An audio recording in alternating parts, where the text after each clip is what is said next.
Hi hello friends, welcome to Shruti Abhising YouTube channel.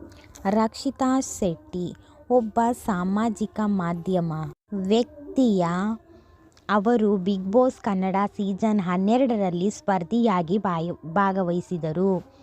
ಅವರ ಮೂಲ ಮಂಗಳೂರಿನವರಾಗಿದ್ದರೂ ಮುಂಬೈನಲ್ಲಿ ಬೆಳೆದಿದ್ದಾರೆ. ಆದ್ದರಿಂದ ಅವರಿಗೆ ಕನ್ನಡಕ್ಕಿಂತ ತುಳು ಮತ್ತು ಹಿಂದಿ ಚೆನ್ನಾಗಿ ಬರುತ್ತದೆ. ಆದರೆ ಅವರು ವಿಲಕ್ಷಣವಾದ ಕನ್ನಡದಲ್ಲಿ ಮಾತನಾಡುತ್ತಾರೆ. ಬಿಗ್ ಬಾಸ್ ಮನೆಯಲ್ಲಿ ಅವರು ಮೊದಲ ದಿನವೇ ಹೊರ ಹಾಕಲ್ಪಟ್ಟರು. ಆದರೆ ದಿನ 6ರಂದು ಮತ್ತೆ ಮರಳಿ ಮನೆಗೆ ಬಂದರು. ಜನನ ಮತ್ತು ಹಿನ್ನೆಲೆ. ರಕ್ಷಿತಾ ಶೆಟ್ಟಿ ಮೂಲತಃ ಮಂಗಳೂರಿನ ಪಡುಬಿದ್ರೆಯವರು. ಅವರು ಮುಂಬೈನಲ್ಲಿ ಬೆಳೆದ ಕಾರಣ ಮನೆಯಲ್ಲಿ ತುಳು ಮಾತನಾಡುತ್ತಾರೆ ಮತ್ತು ಅವರಿಗೆ ಕನ್ನಡ ಅಷ್ಟಾಗಿ ಬರುವುದಿಲ್ಲ.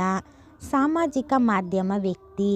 ಅವರು ಯೂಟ್ಯೂಬ್ ಮತ್ತು ಇನ್ಸ್ಟಾಗ್ರಾಮ್ಗಳಲ್ಲಿ ತುಂಬ ಪ್ರಸಿದ್ಧರಾಗಿದ್ದಾರೆ.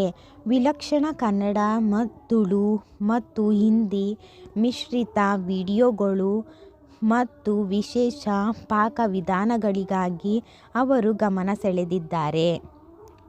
Big Boss Kannada season 12. ಅವರು ಸೀಸನ್ 12ರಲ್ಲಿ ಸ್ಪರ್ಧಿಯಾಗಿ ಪ್ರದರ್ಶಿಸಿದ್ದರು. ಆದರೆ ಮೊದಲ ದಿನವೇ ಹೊರಹಾಕಲ್ಪಟ್ಟರು.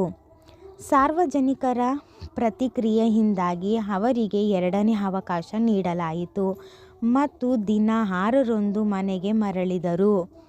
ಮರಳಿ ಬಂದ ನಂತರ ಅವರು ತಮ್ಮ ನೈಜ ವ್ಯಕ್ತಿತ್ವವನ್ನು ತೋರಿಸಲು ಮತ್ತು ಸ್ಪರ್ಧಿಗಳೊಂದಿಗೆ ಸಂಬಂಧವನ್ನು ಬೆಳೆಸಲು ಪ್ರಯತ್ನಿಸಿದರು. ಬಿಗ್ ಬಾಸ್ ವೇದಿಕೆಯಲ್ಲಿ ಅವರ ವಿಲಕ್ಷಣ ಕನ್ನಡ ಮತ್ತು ತಮಾಷೆಯ ಉತ್ತರಗಳು ಹೆಚ್ಚು ಚರ್ಚೆಯಾಗಿದ್ದವು. ಇತರ ಮಾಹಿತಿ.